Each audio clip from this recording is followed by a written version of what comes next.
أعوذ بالله من الشيطان الرجيم بسم الله الرحمن الرحيم હઝરત મોહમ્મદો આલી મોહમ્મદ સલ્લલ્લાહુ અલૈહિ વઆલિહિ વસલ્લમ ઉપર લાખો દુરૂદો સલામ અને સલવાત.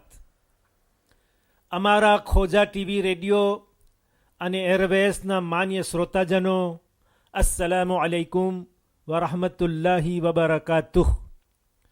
અહીં રેયુનિયન ટાપુ ઉપરથી મુલ્લા નિસાર હુસૈન રાજપાર આજ બુધવાર તારીખ 4 સપ્ટેમ્બર 2013નું રિવ્યુ ધ પ્રેસ તમારી સામે પેશ કરી રહ્યા છે.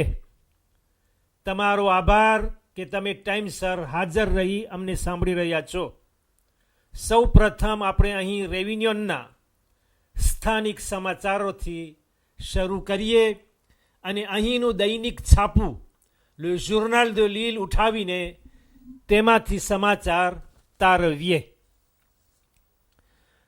મોટા અક્ષરમાં ઝીર લે જોર્નાલ de l'île પોતાના ટાઇટલ પેજમાં લખે છે કે કોર્ટ ન્યાય સભાના ખબર આપતા કે પ્રોક્યુરર અને ન્યાયાધીશો માજિસ્ટ્રા વચ્ચે ગરમ હાલત થઈ રહી છે. હાલત ઉકળી રહી છે.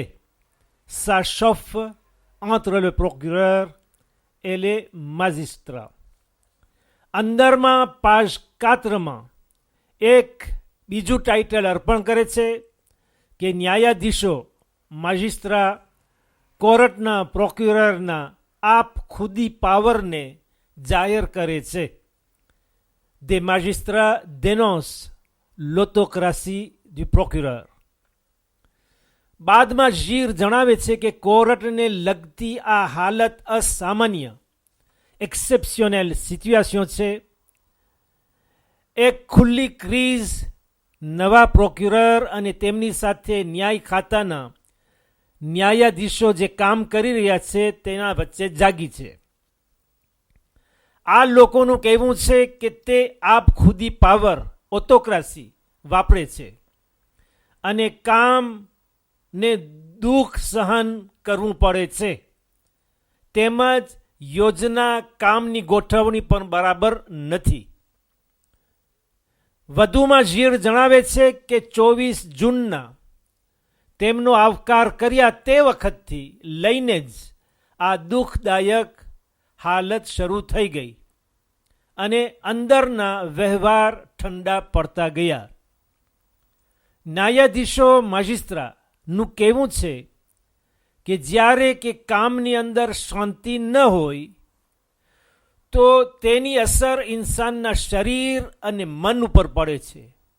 ઊંઘ, નીંદર ઓછી થઈ જાય, વ્યાધિ, સ્ટ્રેસ વધી જાય, કામ તરફ લક્ષ્ય ઘટતું જાય, ત્યારે કામ ઉપર માઠી અસર પડે તેમજ અમારી પોતાની જિંદગી ઉપર. વધુમાં તે લોકોનું કહેવું છે કે નિર્ણય લેવા માટે, ડિસિઝન લેવા માટે હાથ ધ્રુજવો ન જોઈએ.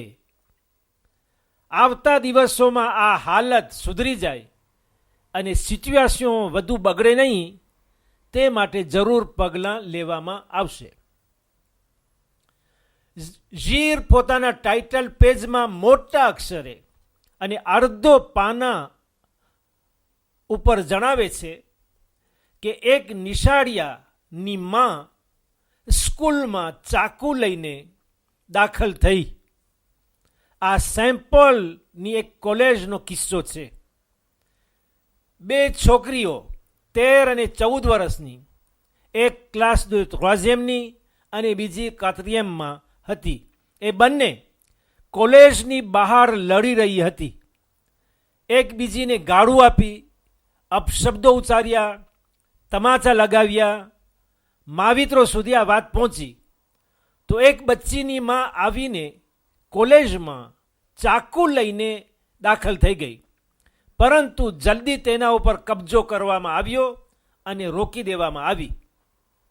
પોલીસ આવીને તેના હાથમાં સાંકળ બાંધીને લઈ ગયા. નુકસાન કરતાં ખોફ વધારે હતો. બચ્ચાઓ ઉપર કેટલી બુરી અસર પડી હશે. બચ્ચાઓના કજિયામાં માવિત્રોને દાખલ થવાનું ન હોય તેમ લોકોનું કહેવું હતું.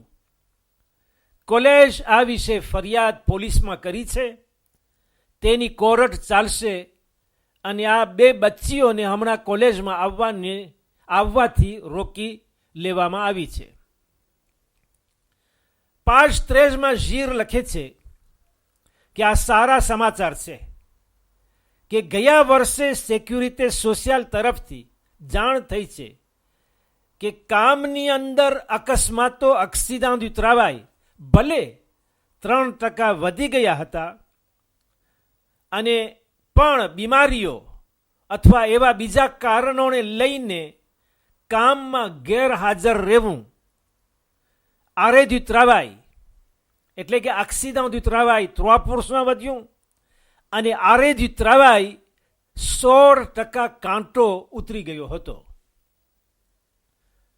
page 21 ઉપર ઝીર જાણ કરે છે કે સૈન્ધની ખાતે આ શનિવાર તારીખ 7 સપ્ટેમ્બરથી એટલે આ સૈન્ધની જ્યાંથી હું તમને બોલી રહ્યો છું કે જે રેવિન્યોન ટાપુની કેપિટલ પાયે તખ્ત છે, તો સૈન્ધની ખાતે આ શનિવાર તારીખ 7 સપ્ટેમ્બરથી સોલ્ડની બજાર શરૂ થશે અને તે દિવસે સાંજના 6 વાગ્યાથી રાતના 11 વાગ્યા સુધી 183 લગભગ 183 દુકાનો ઉગાડી રહેશે અને વેપારીઓ જુદી જુદી રેમીઝ પણ આપશે, અર્પણ કરશે, ભલે માલનો ભાવ એક વખત ઓછો કેમ થઈ ગયો ન હોય.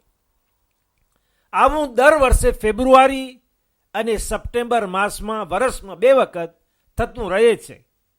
ત્યારે વેપારીઓ બહુ જ ખુશ હોય છે, ગ્રાહકો ટોળા બંધ આવતા હોય. જેવી રીતે ઝીર પોતાના page 21 ઉપર 21 નંબરના પાના ઉપર, Le Quotidien પણ બીજા જ નંબર ઉપર page 2 નીચેના ભાગમાં કમિયો પુબેલ વિશે લખે છે કે જે કમિયાઓ ગામમાં પુબેલનો કચરો, ઘરનો તમામ કચરો જે એક જગ્યાએ એકઠો કરવામાં આવે અને ડબલામાં પૂરવામાં આવે અને તે આ કમિયાઓ ઉસેડવા આવે, તેને લગતા અમુક કાનૂનો તૈયાર થયા છે કે તેવા મોટા કમિયા માર્શ અરિયરને ન અપનાવે અને રસ્તાના બંને ભાગ્યે ઉપર જે કચરાના ડબલા રાખવામાં આવે તે બંધ કરવામાં આવે. હંમેશા આ બધું એટલા માટે કે અકસ્માતો એક્સિડન્ટને રોકવા ખાતર કે જે આ થકી ઉપજતા હોય. Le Quotidien page 10 ઉપર 10 નંબરના પાના ઉપર ટૂંકમાં જણાવે છે કે જે બીમારીને ALD કહેવામાં આવે, affection à longue durée, જેમાં 30 બીમારીઓ સમાયેલી છે, જેવી રીતે કે ડિયાબેટ, મીઠા પેશાબની બીમારી કે જે રેવિન્યોન ટાપુ ઉપર વધુ પ્રમાણમાં છે, તાંસિયોનું ચડી જવું, કાંસર, માલાધી સિક્યાટ્રિક એટલે મન મગજની મંતક બીમારીઓ, દર્દો. ALDમાં 23% વસ્તી સમાયેલી છે, જેની સંખ્યા 1,34,134 સુધી પહોંચે છે રેવિન્યો વાસીઓમાંથી, જ્યારે કે ટકાના હિસાબે ફ્રાન્સમાં 19% છે. ALD વાળાઓને અમુક ફાયદાઓ છે જે એ બીમારો છે તેને માલુમ છે. લગભગ 14,000 માણસો 14,000 રેવિન્યોને મર્દ ઓરત મળી દર વર્ષે ALDમાં દાખલ થાય છે.